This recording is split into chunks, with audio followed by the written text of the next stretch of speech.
Labadiena kolegos, labadiena Audriau. Sveikas, labadiena, kas žiūri mus ir klauso. Ir startuojam, grįžtam į mūsų, kaip ir tradicija, tapusį diskusiją, pokalbį mokytojams apie mokytojus. Ir po gražios pavasarinės ir labai svarbios Lietuvai šventės startuojam su tam tikra diskusija. Taip, turbūt šita diskusija neturėtų būti, ką tik atšventus 35-asias Lietuvos nepriklausomybės atkūrimo metinės, nes kalbėsim apie dalykus, kurie nepuošia Lietuvos, nepuošia savo nepriklausomos Lietuvos, bet prieš pradėdami turbūt turim paaiškinti, kodėl mes tiek ilgai užtrukom, paskutinį kartą pernai kalbėjom. Tai dėl to, kad labai daug darbų turim. Tikrai taip, ir kaip ir visoms organizacijom, taip ir mūsų organizacijai metai pirmiausiai prasideda nuo apibendrinimo, kad tai, kaip mums pavyko, kas mums pavyko, kaip pavyko praėjusiais metais, kokias veiklas mes nuveikėm. Ir vasario pabaigoje, kaip tik vyko mūsų tarybos posėdis, kuriame buvo patvirtinta ir mūsų veiklos ataskaita. Kolegos, galite visi tikrai įeiti į mūsų interneto svetainę ir susirasti mūsų praėjusių metų veiklos ataskaitą tiek video formatu, tiek ir PDF formatu. Aišku, tarybos posėdyje buvo suplanuoti ir šių metų visa veikla, patvirtinta sąmata, kaip ir priklauso kiekvienos organizacijos, ir tikrai šiemet nusimato labai daug darbų, yra tam tikrų naujų projektų, naujų idėjų, bet nemaža dalis tai bus tęstinumas, tai ką pradėjo ne tik pernai, bet ir nuo tada, kai mūsų organizacija apjungė 3 organizacijas, tai nuo 2019 metų. Ir turim naują vyriausybę, naują švietimo, mokslo ir sporto ministrą, irgi nauji iššūkiai. Taip, daugiau... Gal daugiau nekomentuojame. Taip, kol kas daugiau nėra ką komentuoti, nes mes elgimės sąžiningai, duodam kaip ir 100 dienų, o tada jau mes, kaip tik 100 dienų, man atrodo, kad ir ne šiandien yra. Jeigu tai paskaičiaus, plius minus kažkada šią savaitę turėtų ir būti. Ir tada mes jau pradėsim darbą stipriau, dirbdami tiek su ministrė, tiek su jos visa komanda. Toliau, kas pas mus, ką mes startavom šiemet, tai mūsų nacionalinė švietimo mokslo asociacija, tai yra mūsų mokymų, Lietuvos švietimo ir mokslo profesinės sąjungos mokymų centras, jeigu taip galim pasakyti, paleido naują mokymų programą ir kaip tik programa pati yra aktuali, tai yra kas susiję viskas, kas susiję su darbo apmokėjimo sistemom įstaigose. Tai bus paruoštos 2 mokymų programos, viena mokymų programa skirta bendro ugdymo mokyklų profesinės sąjungos nariam, kita bus iki mokyklinio ugdymo įstaigų profesinės sąjungos nariams. Apie tai, kada jūs galėsit registruotis ir dalyvauti tuose mokymuose, visai netrukus bus paskelbta pas mus tiek viešai interneto svetainė, tiek Facebook'e, tiek ir savo nariams informuosim ir elektroniniu paštu. Tik tai aš pasakysiu, kad tai mokymai bus apie darbo apmokėjimo sistemos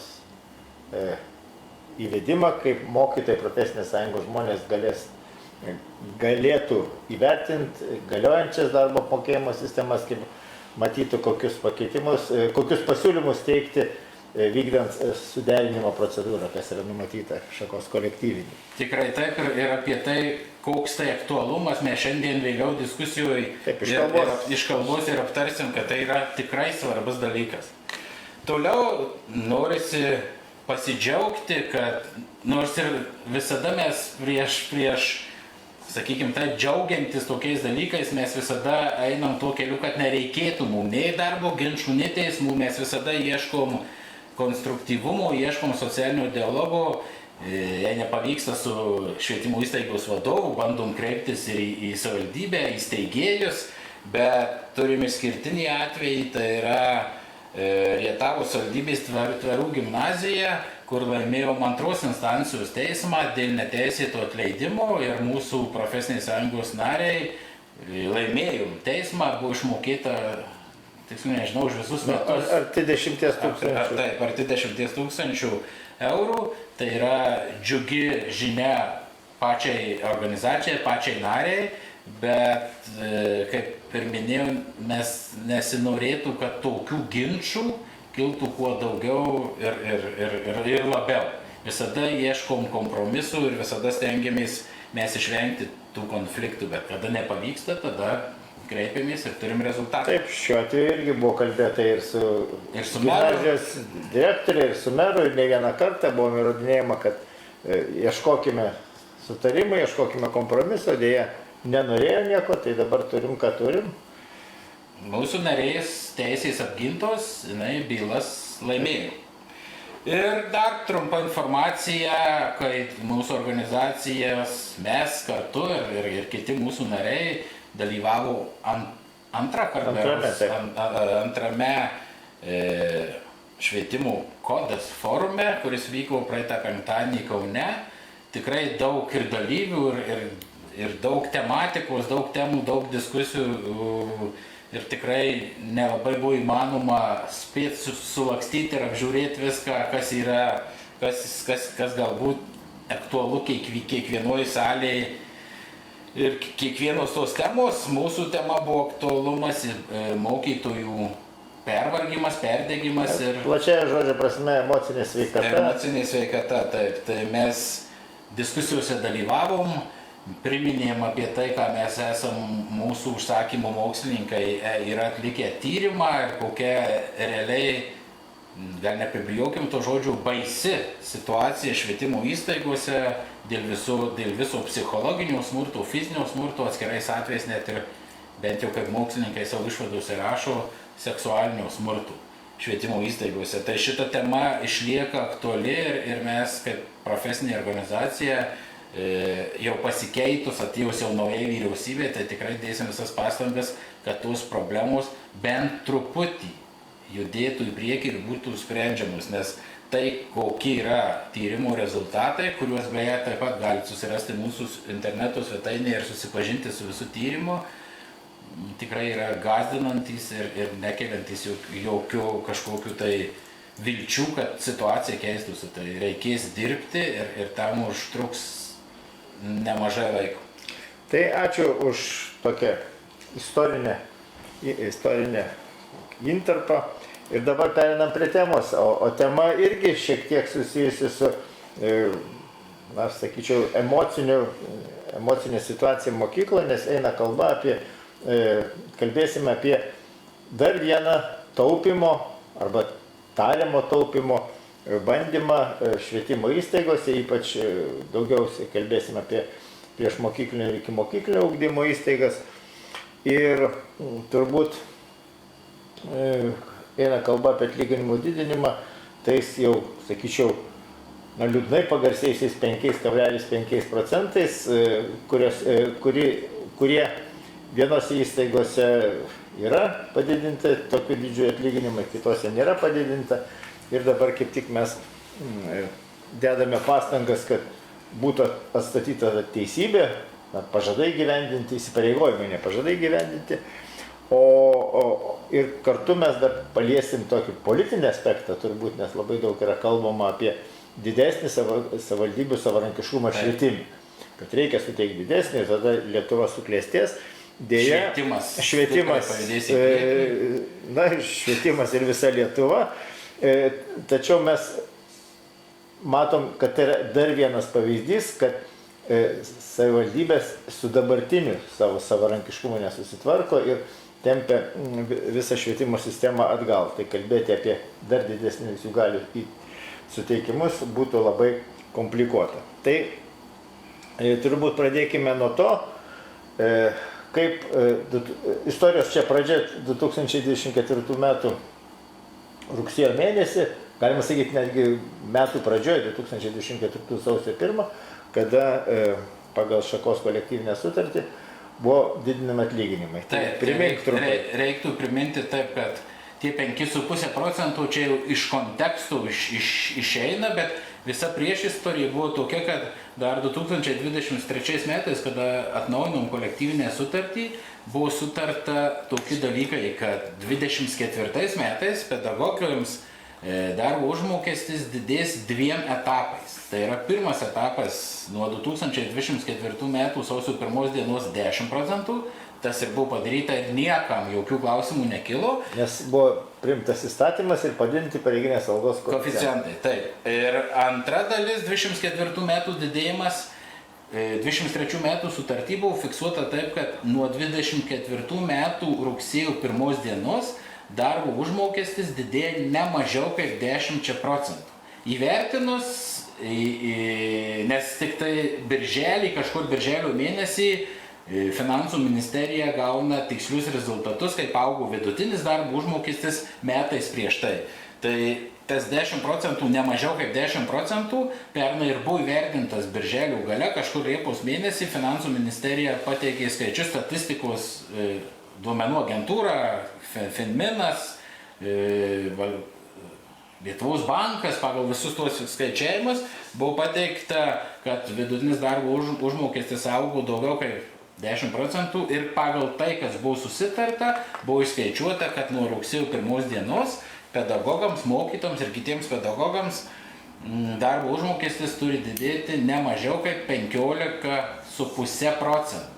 Kadangi jau įstatymas buvo priimtas, kad nuo rugsėjo 1 10%, pareiginės algos koeficientai taip, o koeficientus pakeisti, padidinti ne 10, o 15,5 reikia keisti įstatymą.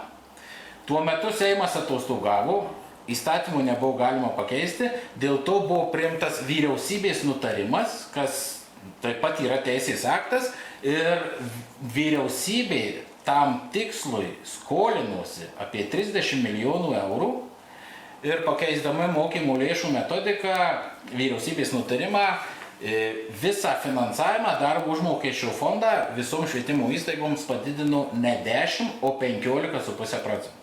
Reiškiasi, jeigu trumpai pasakius, pareiginės algos koeficientai didėjo 10% nuo rugsėjo 1, o visas finansavimas darbo užmokesčio fondas kiekvienos įstaigos didėjo 15,5%. Ir čia reikėtų turbūt pasakyti tai, kad šita informacija jau buvo žinoma rugsėjo 1 išvakarės. Tikrai taip, jeigu, datų neatsiminsiu, bet man atrodo šiek tiek anksčiau dar, porą savaičių gal ir anksčiau, kad nuo rugsėjo 1 dienos darbo užmokesčio fondas didėjo 15,5%. Teisės aktai priimti, ministro įsakymai priimti, aplinkraščiai, rekomendacijos prirašyta ir vienos ministrės, buvusios ministrės, nors trumpai atlikusios pareigas, ir po to viceministro, ir tikrai tų raštų rekomendacijų tiek savivaldybių merams, tiek mokyklų vadovams, švietimo įstaigos vadovams, ne tik mokyklų, bet ir iki mokyklinio ugdymo vadovams, išsiųsta buvo ne vienas ir ne du. Bet situacija buvo tokia, kad vargais negalais, jeigu galim tai pasakyti, ne visos. Reiktų vieną dalyką akcentuoti, kad kai mes šnekėsim ir apie savarankiškumus ir savivaldybių savo funkcijų vykdymą, tai mes tikrai nesuabsoliutinam, kad visose savivaldybėse yra katastrofiškai blogai. Tai čia šitą reiktų pasakyti, kad mes tikrai turim informaciją ir tikrai žinom savivaldybės, kurios tikrai vykdo savo funkcijas ir kas priklauso, tą atiduoda. Bet ne viena savivaldybė, o jų, sakykime, tai didžioji dauguma savivaldybių. Taip. Didžioji dauguma savivaldybių, tai, kas jiem yra priskirta daryti, paprasčiausiai to nedaro. Ir pernai nuo rugsėjo 1 dienos, galbūt ant 2 rankų pirštų, iki 10 galbūt savivaldybių ir suskaičiuotum, kurios iš karto tai, kas buvo rašoma aplinkraščiuose, tai, kas buvo nustatyta vyriausybės nutarime, tuos pinigus ir skyrė. Tuos pinigus skyrė, pamokė vienaip ar kitaip, paprotino įstaigų vadovus, kad darbo apmokėjimo sistemas reikia keisti, kad reikia rašyti atitinkamus kriterijus, pagal kurios galima bus didinti atlyginimus. Ir kaip tu sakei, tai buvo tik tai nedidelė dalis savivaldybių, o kitose savivaldybėse buvo įvairius atsikalbinėjimai, taip nepavadinsi. Vieni teigia, kad pinigų nėra, kad vėl apgaus kaip ir kažkada apgavo, neaišku apie ką kalbama, o atsirado netgi merų, kurie buvo pasišovę savo mero fondo lėšas skirti mokytojų atlyginimų didinimui. Aišku, šito nei jis galėjo padaryti, nei to reikėjo, bet tuo metu buvo nosies Seimo rinkimai ir tas meras ar mero bičiuliai, partiečiai dalyvavo tose rinkimuose, tai todėl tokia situacija ir tokios kalbos ir buvo. Ir čia turbūt reikia kalbėti apie tos didinimą 5,5% padalinus į dvi dalis. Viena dalis tai yra bendro ugdymo mokyklos, kita dalis kitos mokyklos. Tai apie bendro ugdymo mokyklas turbūt čia mažiausiai reikia kalbėti. Tikrai taip, nes realiai yra tokia situacija, kad bendro ugdymo mokyklų iš vis mokytojų darbas, jis ne tik reglamentuotas biudžetininkų įstatyme, bet yra tikrai ne vienas poįstatyminis ministrų įsakymų, kuriame vos nedetaliai surašyta ir formulės ir apskaičiavimai, kaip turi būti pridėta ir tada mokyklų vadovai ir savivaldybių vadovai supranta, kad jau čia turi būti vykdoma. Ir mes kalbam apie tuos papildomus pinigus, nes kaip žinom, 2 metai vyksta darbas su atnaujintu turiniu ir mūsų profsąjungos dėka susitarėm su ministerija, kad būtų šiais mokslo metais skiriamos papildomos lėšos absoliučiai visiems mokytojams, nors prieš tai buvo planuojama, atsimeni, kaip buvo ten lyginiai, nelyginiai. Už darbą 1 metais. Taip. Susitarėm, kad tie pinigai būtų skiriami ne tik bendro ugdymo mokytojams. Bet pabaigime apie bendro ugdymo mokytojams. Visiems bendro ugdymo mokytojams buvo numatytas kriterijus dėl veiklos sudėtingumo, tai yra darbas su atnaujintu ugdymo turiniu. Taip. Buvo ministro įsakymas ir buvo netgi pateikta formulė, pagal kurią galima buvo skaičiuoti, ir čia problemų nekilo. Nes, kaip ir pats sakei, jeigu jau yra ministro įsakymai, tai jau nevykdyti jų nebeišeina. Tačiau dar reiktų pridėti dar vieną dalyką, aš manyčiau, kas irgi yra svarbu, kad finansavimas, bendrasis ugdymas, tai yra deleguota funkcija, ne savarankiška, o deleguota funkcija. Tai kada yra deleguojama funkcija, kai yra skiriami pinigai, tai jie ir nueina ten, kur jie yra deleguoti. Bet turim kitą situaciją su ikimokykliniu ir priešmokykliniu ugdymu. Nors, kaip sakėjai, priešmokyklinis, ikimokyklinis, neformalusis ugdymas, tai yra savarankiška savivaldybių funkcija, tačiau dalis jo yra finansuojama iš dotacijos. Tai čia irgi nėra didelės erdvės gudrauti, manevruoti, pavadinkim taip, tačiau taip pasisekė visiškai neblogai daryti. Ir kabutėse neblogai. Ne vienoj daugumoj savivaldybių ir ne viena, šiaip sakykim, besikartojantys tokie savivaldybių, galim tai pasakyti, gudravimai, karts nuo karto. Savivaldybių, kalbėkim, ir mokyklų. Ir įstaigų. Tiksliau, švietimo įstaigų, kurias palaiko savivaldybės. Taip.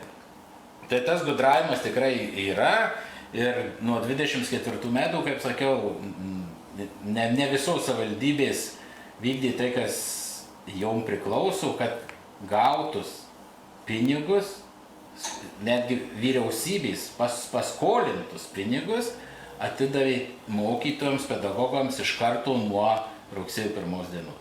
Bet vienaip ar kitaip ta situacija dar paskutinį ketvirtį, kaip ir minėjai, prisidengdami, kad jie dar negavo ministro įsakymo, kaip patvirtyta, tai pinigų nematė, tai dar kažkaip, bet paskutinis ketvirtis yra, sakykime taip, dėkingas, jei galim tai pasakyti, dėkingas mokytojams tuo, kad tie pinigai, kurie ateina, jie turi būti tą paskutinį ketvirtį ir išleisti, nes jeigu jų nepanaudos, jie turės sugrįžti į valstybės biudžetą. Tai 24 metų tas darbo užmokesčio padidėjimas mokytojus pasiekė įvairiai. Vieniems, kaip minėjom, padidėjo 5,5% už veiklos sudėtingumą, ką ir mes rekomendavom, ką ir švietimo ministerija rekomendavo, nes aišku viena, bendrasis ugdymas jau dirba su atnaujintu turiniu. Priešmokyklinis ugdymas jau dirba su atnaujintu turiniu. iki mokyklinis ugdymas ruošiasi atnaujinti Ir labai aktyviai ruošiasi. ir Veiklos vyksta. Nuo rugsėjo 1 dienos. Dėl to ir buvo rekomenduota, kad tie 5,5% įsidėtų į darbo apmokėjimo sistemas ir konvertuotųsi kaip veiklos sudėtingumą. Bet gavosi taip, kaip gavosi. Vieni skyriai padidino veiklos sudėtingumą, kitų mes turime informaciją, kad visus 4 mėnesius nieko neskyriai, bet tada prieš pat naujus metus ten 20% priemoką išmokėjau, kitų buvo situacija, kas antrą mėnesį mokėjau, kiti kas mėnesį. Tokia buvo visiškai, sakykime, laisva, kaip kas nori, taip tas daro.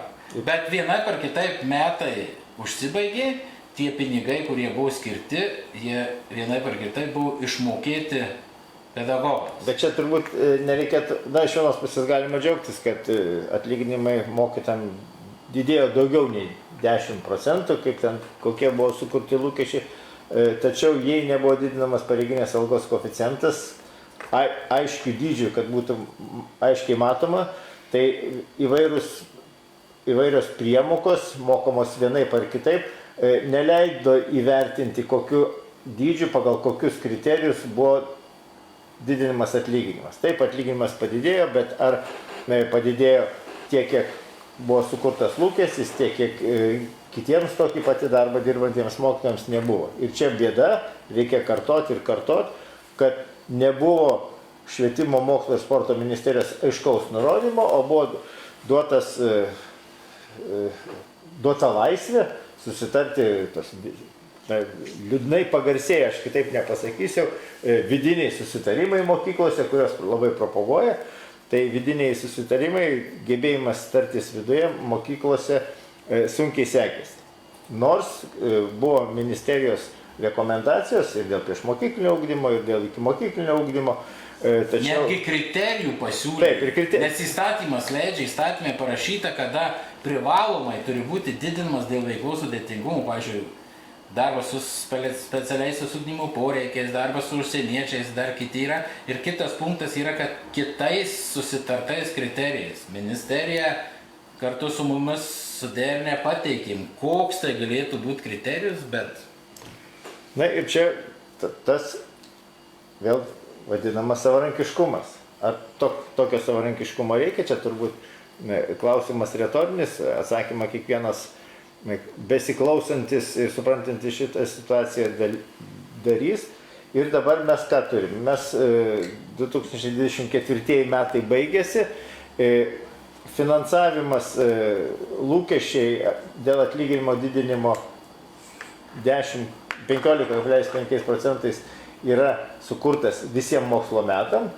Tai yra ir nuo sausio 1, ir nuo sausio 1 mes faktiškai turime tą pačią situaciją, kokia buvo rugsėjo mėnesį. Tai yra mes lyg tai vėl grįžome atgal iš ten, kur atėjo, ir dabar kokia tai situacija, mes ruošdamiesi šitai galimai situacijai padarėm tyrimus. Padarėm tyrimus ir ką rodo. Ir ne tik, kad dar vyksta, vis dar vyksta apklausa ir mes tikrai iki šios savaitės... Profesinės sąjungos narių jau baigėsi apklausa, o bendrai vieša apklausos laukiam ir tikrai skatinam visų ikimokyklinių, priešmokyklinių ugdymo įstaigų pedagogų sudalyvauti ir nusakyti, kokia yra situacija pas jūs įstaigoje, nes, kaip ir minėjau pradžioj, 100 dienų baigėsi. 100 dienų tas rezervas ministrės baigėsi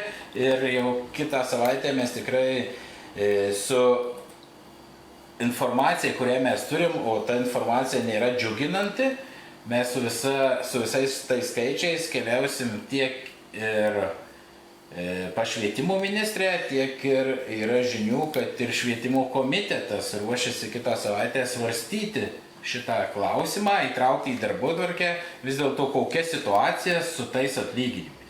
Tai reiktų pasakyti, kad... Dabar apie tą... Jo, tik tai pasakysim, kad nuo sausio 1 dienos jokie nauji teisės aktai, pakeitimų jokių nebuvo. Reiškiasi, kas buvo priimta pernai rugsėjo 1 dienai, ta pati situacija dabar galioja iki rugpjūčio 31 dienos.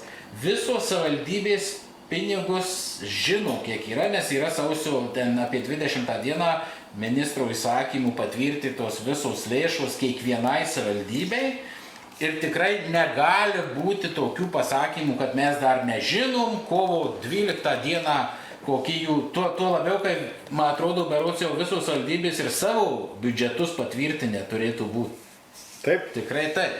Tai situacija yra, sakykime taip, blogesnė negu buvo pernai rugsėjo mėnesiui ir trumpai skaičiai yra tokie. Pirmiausia, tai reiktų dar paminėti, kad visi šitie, kurie yra susitarimai reglamentuoti, kurie turi būti kuo vadovaujantis, tuo skiriami 5,5%. Vidiniai susitarimai turėtų būti aptarti įstaigos darbo apmokėjimo sistemos. Dėl ko mes ir sakėm, pradedam naujus mokymus apie tas darbo apmokėjimo sistemas, kurios nuo 17 metų, 18-17 metų jau kiekvienų įstaigų turi būti. Tai klausimas, mes buvom pateikę klausimą, ar jūsų įstaigų darbo apmokėjimo sistema yra atnaujinta? Nuo sausio 1 dienos. Nuo šių metų sausio 1 dienos, nes darbo apmokėjimo sistema, tikriausiai švietimo įstaigos yra tos įstaigos, kur dažniausiai darbo apmokėjimo sistema atnaujinama ir turėtų būti atnaujinama, nes bent jau porą kartų per metus pasikeičia teisės aktai, kas liečia finansavimą, įstatymas, vyriausybės nutarimai ir panašiai. Tai šiemet nuo sausio 1 dienos keitėsi įstatymas, tai nelietė pedagoginių darbuotojų, bet lietė kitus darbuotojus, nepedagoginius, ir buvo didinami pareiginės algos koeficientų minimalūs koeficientai, tai automatiškai turėjo būti atnaujinamos darbo apmokėjimo sistemos. Tai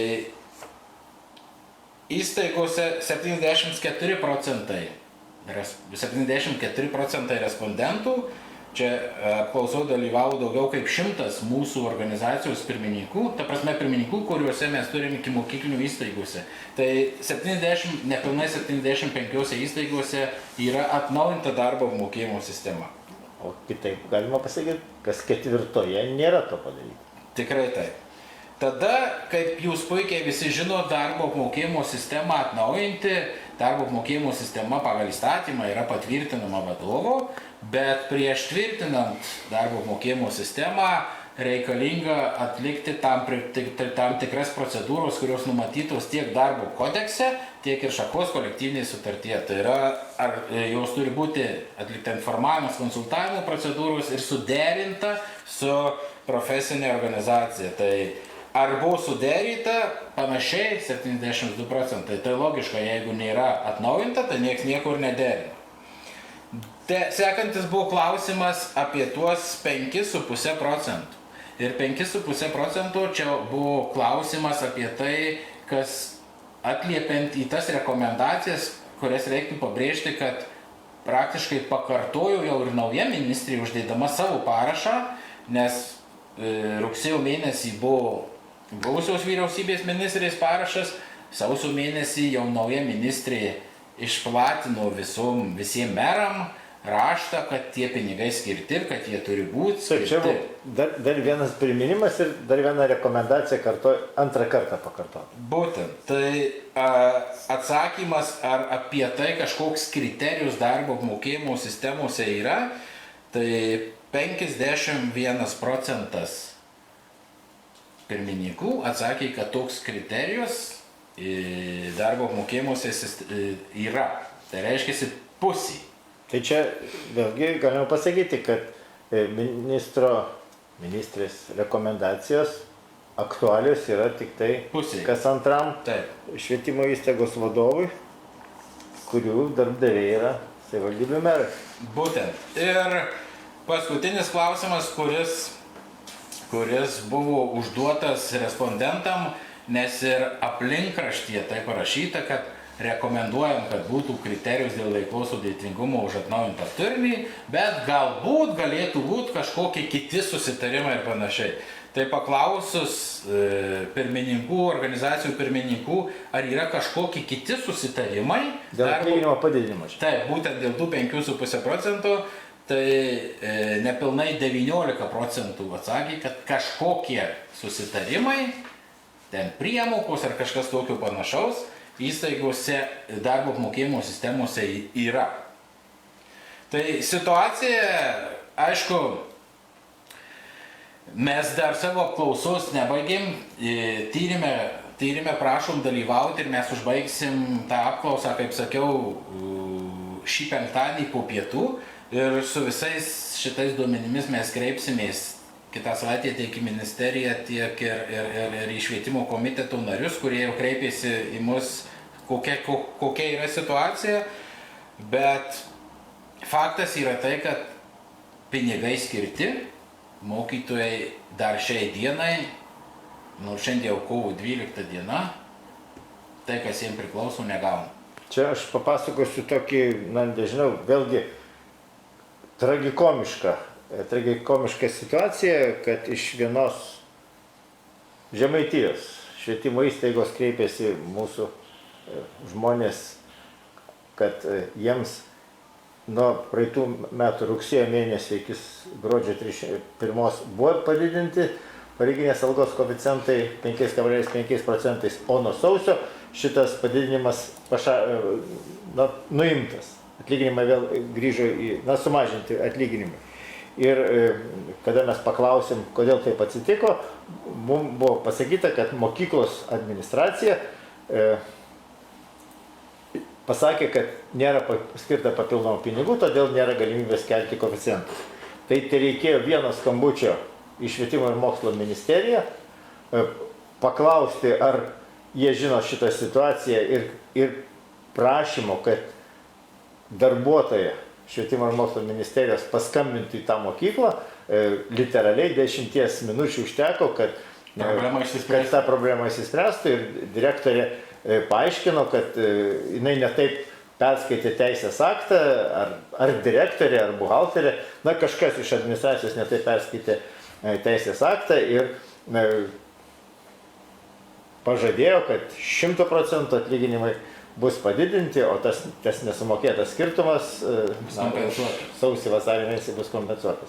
Tai šitas pavyzdys rodo, kokio dydžio kabutėse šita yra problema ir kaip, kiek reikia pastangų, esant gerai valiai, šitą problemą įspręsti.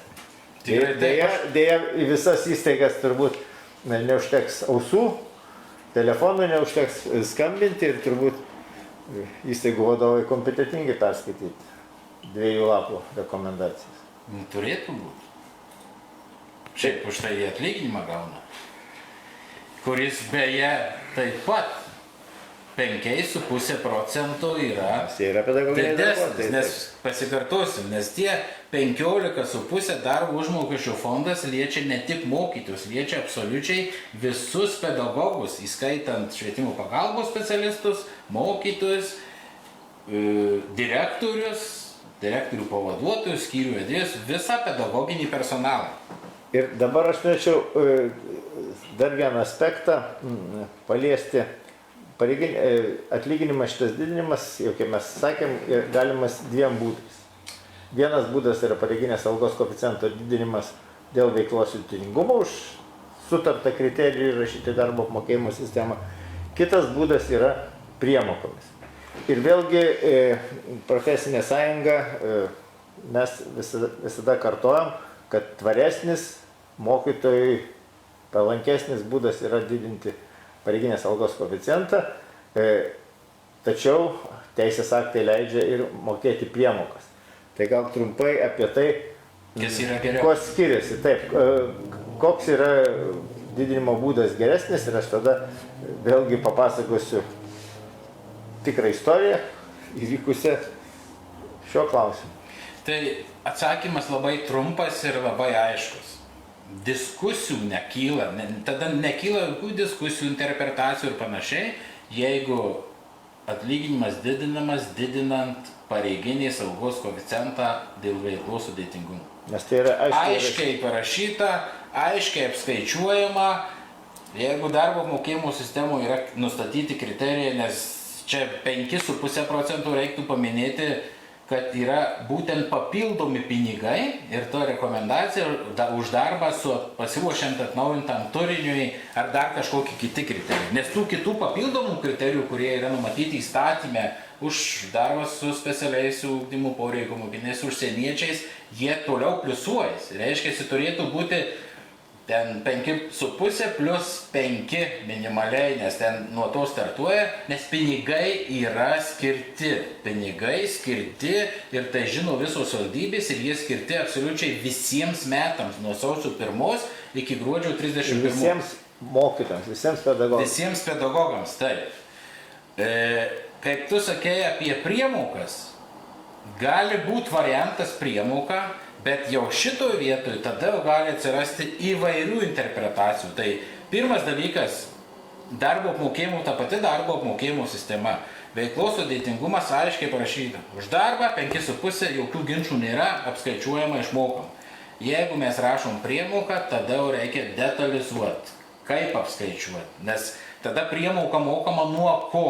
Nuo krūvio su padidintais kitais koeficientais, ar ne? Ar tik tai mokama, tarkim, už visą mėnesį, nesvarbu, kaip pavyzdys, tarkim, profsąjungietis pasinaudojo mokymosi dienom, išvažiavo į sesiją ir panašiai, jisai 10 dienų nedirbo, bet tuo metu mokėsi, jam buvo paliktas vidutinis darbo užmokestis, kaip priklauso, bet jis ar už tas dienas gaus tą priemoką, ar negaus? Greičiausiai priemoka bus mažesnė. Taip, ir tada automatiškai kitą mėnesį vėl tas velkasi ir kada nėra aiškių skaičiavimų, ta prasme aiškiai nustatyta, kaip turi būti apskaičiuota, o reikia pripažinti ir aš pats nesu toks, kaip sakyt, buhalteris, kad suskaičiuot galėtai tiksliai, kiek jau tau priklauso. Tai kiekvieno įstaigo, kiekvienas mokytojas galimai, jeigu galim taip sakyti, nors čia reiktų sakyti, kad ne tik galimai, bet realiai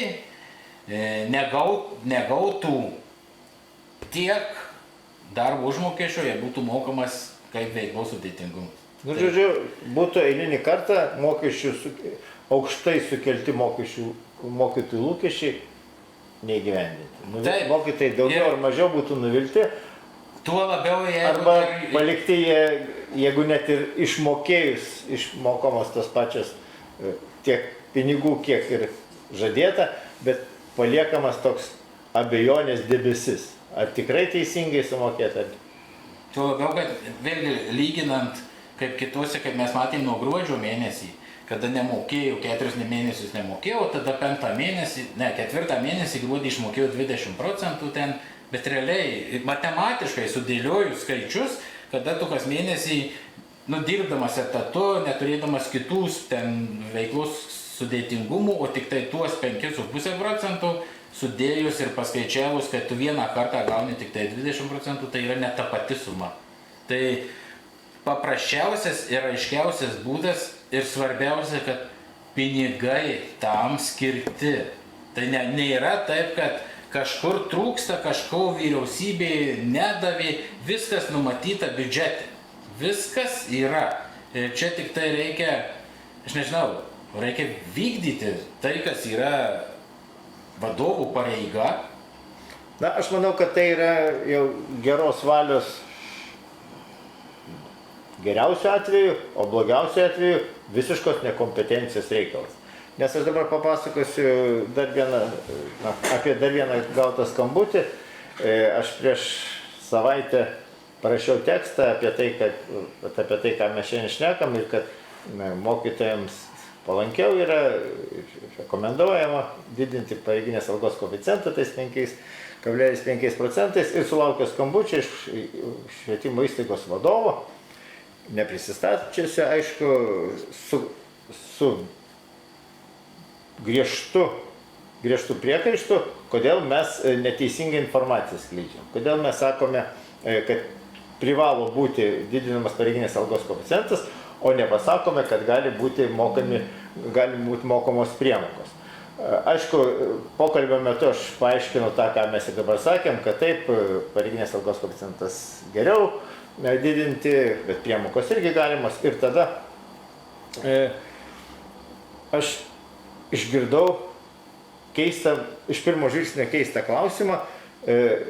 Sako, jeigu aš dabar padidinsiu iki rugpjūčio 31 dienos pareiginės algos koeficientą 5,5%, kaip aš nuo rugsėjo 1 dienos šitos koeficientus sumažinsiu.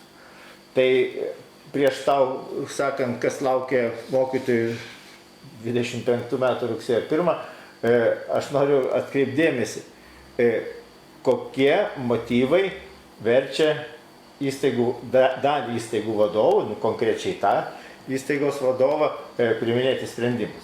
Kaip, kad lengviau būtų sumažinti darbo užmokestį. Kuriamos tokios sąlygos, kad lengviau būtų galima sumažinti darbo užmokestį. Nes jeigu bus didinamas pareiginės algos koeficientas ir jeigu jisai dar bus įrašytas į darbo sutartį, tai reikės rašyti pranešimą darbuotojui, raštišką, gauti raštišką sutikimą, žodžiu, ilga, pasak įstaigų vadovų, procedūra. Tai šitas pokalbis man jisai buvo labai toks daug pasakantis, rodantis tendenciją. Aišku, tai buvo vienas pokalbis, bet aš šventai įsitikinęs, kad apie tą patį su tais pačiais priekaištais kalbėti norinčių yra gerokai daugiau. Bet tik tai tam pačiam vadovui reiktų priminti, kad dėl veiklos sudėtingumo, jeigu tai pažiūrėjus, sakykime, darbo sutartis darbuotojų, tai galbūt 90% įstaigų tas pats veiklos sudėtingumas yra skiriamas tuo pačiu direktoriaus įsakymu. Ir jisai tikrai, jeigu taip galim pasakyti, išsireikšti, ne šventa karvė, nes situacijos taigi keičiasi. Bet kurį mėnesį gali atsirasti papildomai vaikų su spec poreikiais. Tai turi būti keičiama nuolat. Čia, ta prasme, ne tai, kad į akmenį iškalta, kad čia tas turi būti. Bet to reiktų nuraminti tą vadovą, nes nuo rugsėjo 1 dienos visiems pedagogams didėja pareiginės algos koeficientai. Čia įstatymai. Įstatymai 8% ir tai, ką jis menamai nežinos, kaip sumažinti, tai realiai jis dar turės ir padidinti. Tai šito vietoje tas toksai... Ne jisai, jam nieko nereikės daryti, jau bus teisės aktai. Ne, jisai turės daryti, jis turės keisti darbo sutartis, nes didės koeficientai. Tai šito vietoje tai man tokie, tikrai... Yra viena problema, žinai, kur Audriau? Grįžtant dar apie tuos, yra viena problema, kad patys ir reiktų ir darbuotojams, pedagogams susigriebti. Susigriebti tai, kad įstatymė yra parašyta, kad kiekvienos įstaigos darbo apmokėjimo sistema ten suderinta, bet jinai turi būti paskelbta ir visiems prieinama ir visi susipažinę turėtų būti. Ir čia šiek tiek nukrypstant viešoji apklausoji, kur yra klausimas, ar jūs susipažinę su savo darbo apmokėjimo sistema? Čia pabrėžiu, apklausinėmi ne mūsų profesinės sąjungos nariai, taip? Čia bendrai. Jie net nežino. Koks procentas nežino? Trečdalis nežino, ar darbo apmokėjimo sistema iš vis atnaujinta. Toliau 77% žino, kad nėra tų 5,5% paskirta, bet net trečdalis, beveik 28% nežino, kokie yra susitarimai, ar iš vis yra kažkokie susitarimai darbo apmokėjimo sistemoje. Tai tikrai yra rekomendacija bet kuriam Lietuvos pedagogui. Pasižiūrėkit, pasidomėkit, kas pas jūs darbo apmokėjimo sistemų yra parašyta, nes jau ne kartą mes esam minėję, kad darbo apmokėjimo sistema vienas iš pagrindinių vietos dokumentų, kuriuo vadovaujantis ir nustatinėjami tie atlyginimai, krūvis ir visą kitą ir panašiai. Na čia turbūt...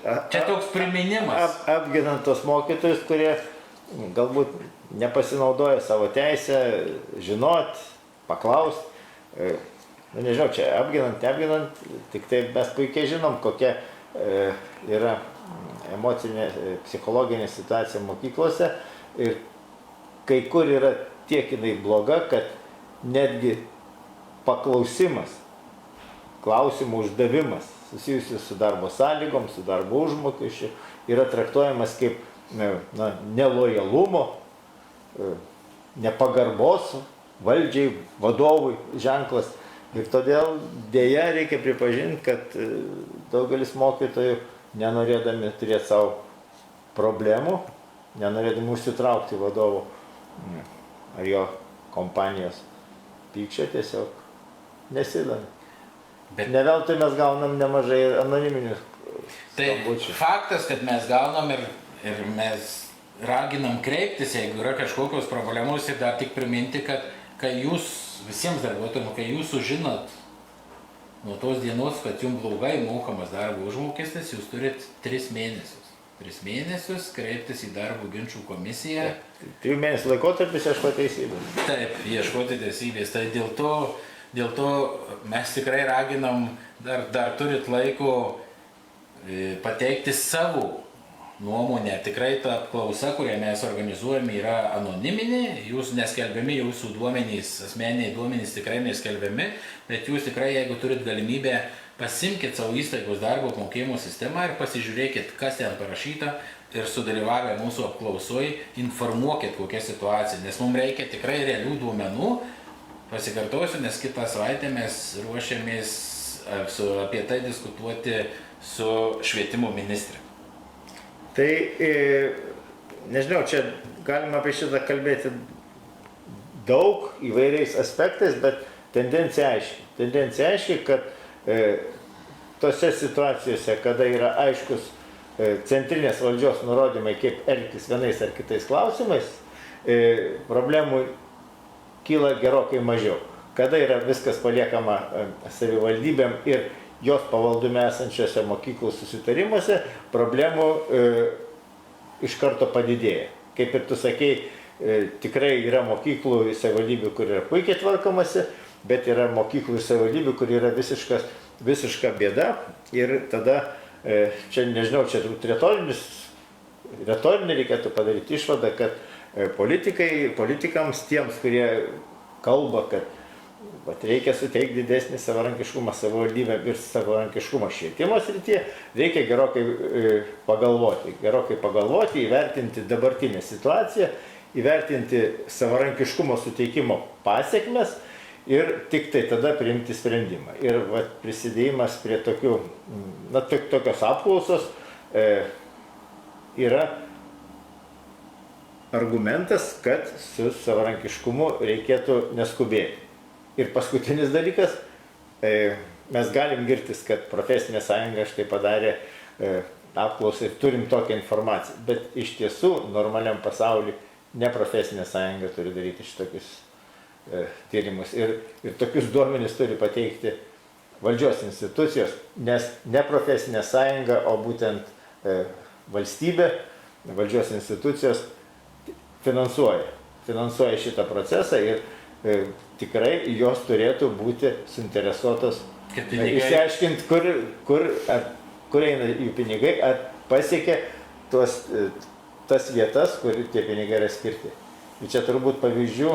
Čia kalbėti ne tik, čia 5,5%, tai vienas iš pavyzdžių, nes mes turim švietimo pagalbos finansavimo klausimą, kada iš vis kažkaip tai nonsensas, kai girdim, šiemet po mūsų pernai, kai pasirašėm kolektyvinę sutartį atnaujinimą, nuo šių metų sausio 1 dienos švietimo pagalbos pinigai eina tiesiai į įstaigas, neperskirstant savivaldybės. Audriau, atsakyk, kaip gali tai būti, kai dar tų pinigų valstybei nuo sausio 1 įdėjau papildomai, savivaldybės aiškina, kad jų trūksta. Tai jų savarankiška funkcija ir čia grynas pavyzdys, kaip iki tol netrūko, reiškia, savo dalies nepridėdami, iš vienų paimam, kitiem atiduodam, perskirstom ir viskas tvarko. Ir čia turbūt nėra ko labai džiugauti, kada savivaldybės, ministerija kaip gerą naujieną, kaip gerą žingsnį į priekį pateikė galimybę formuoti mažesnės gimnazinės klases. Su tuo 21. Taip, vėlgi mes turim didelių abejonių, kad finansuojant šitas mažesnės klases bus paimami pinigai iš kitų mokyklų arba iš tos pačios mokyklos mokytojams skirtų reikmių ir bus finansuota ir giriamas iš tai, kokia mūsų valdžia, koks mūsų meras, sakykime, ministrė yra geri. Tai čia absoliučiai visi švietimo pinigai, kurie iš valstybės skiriami kaip savarankiškai funkcija, iki mokyklinis ugdymas, neformalus švietimas, paliečiama atskirais atvejais, švietimo pagalba, valdymo pinigai tie patys, kada jiem yra tie patys 2,5%, kuriuos jie papildomai dar gauna ir perskirsto, tai tas, kas yra tie patys, galim prisiminti ir fondas, tas, kur yra išeitinių skatinimo fondas, kurie nueina į savivaldybės ir kada nėra aiškios kontrolės mechanizmų, net nematoma, vyriausybė net nesugeba pasižiūrėti, kaip tie pinigai panaudoti, ar jie tikrai panaudoti, kaip priklausė, kaip jie perskirsti ir panašiai. Tai tokia situacija ir mes turim.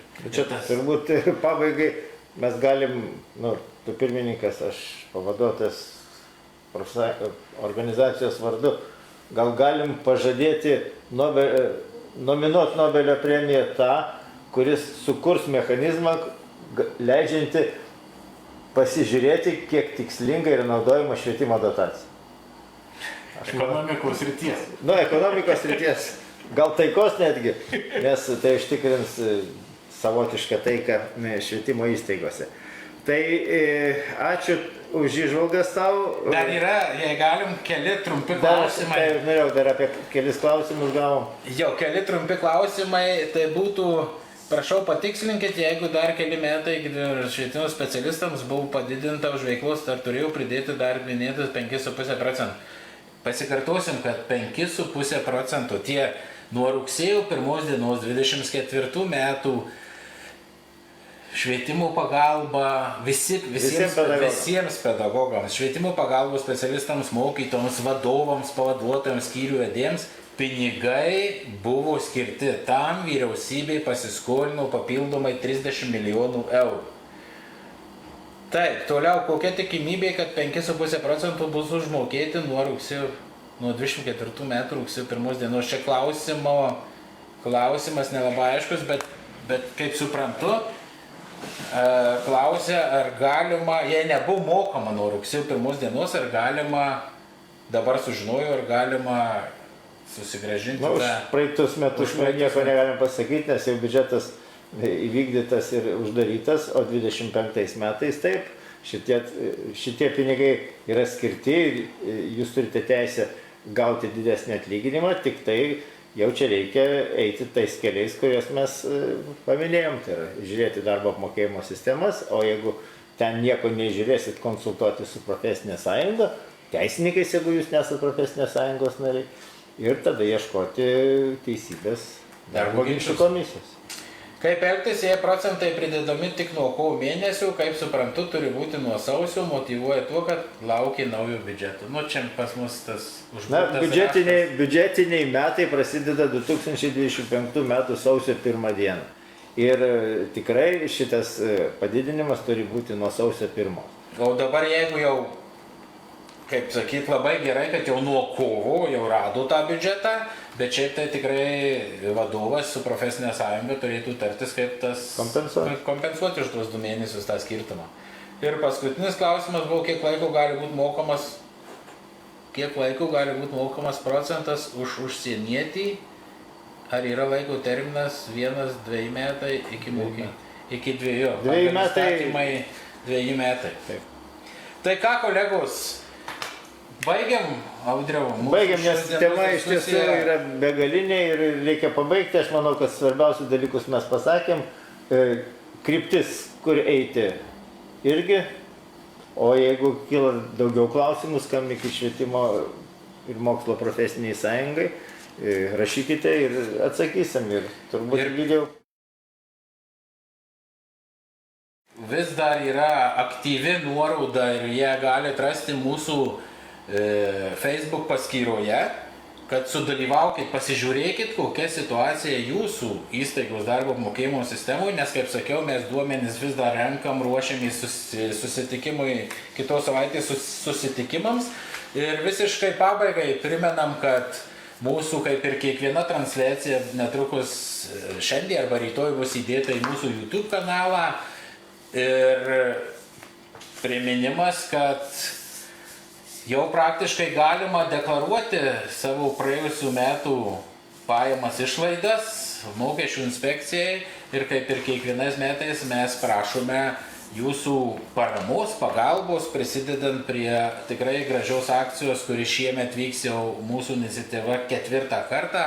Tai yra vaikų vasaros stovykla lietuvių ir ukrainiečių vaikams, draugystės vasara. Tai pildydami tą GPM paramos formą įrašykit Lietuvos švietimo ir mokslo profesinė sąjunga ir prisidėkit prie džiugesnių, gražesnių akimirkų tiek mūsų vaikams, tiek ir vaikams iš Ukrainos.